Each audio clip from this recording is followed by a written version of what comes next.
آج وہ محرم کہ جس کو انبیاء مناتے ہیں، جس کو فرشتے مناتے ہیں، جس کو اولیاء اور اوصیاء مناتے ہیں، آج اس کے بابا کے شہر میں ہم آپ بیٹھے منا رہے ہیں۔ بہت بڑی فخر کی بات ہے، یہ بہت بڑی افتخار کی بات ہے۔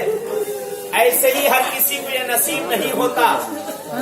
یہ اس علی کا بلاوا ہے کہ جس نے ہم اور آپ کو دعوت دیا ہے۔ کہتے ہیں جس کے گھر پر میت ہوتی ہے لوگ اس کے گھر پرسہ دینے جاتے ہیں، ہم علی کی بارگاہ میں پرسہ دینے آئے۔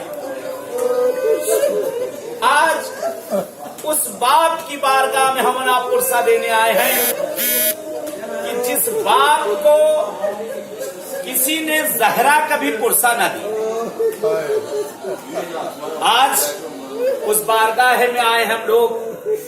یہ بارگاہ نجف اشرف، کہتے یہ فرشتوں کی جگہیں ہیں، ملکوں کی جگہیں ہیں۔ یہ وہ سرزمین کہ جہاں کے لیے چوتھے آقا کہتے نظر آتے ہیں، مولا فرماتے ہیں یہ وہ سرزمین ہے کہ جہاں چلنا پھرنا اٹھنا بیٹھنا سونا ہر چیز عبادت ہے۔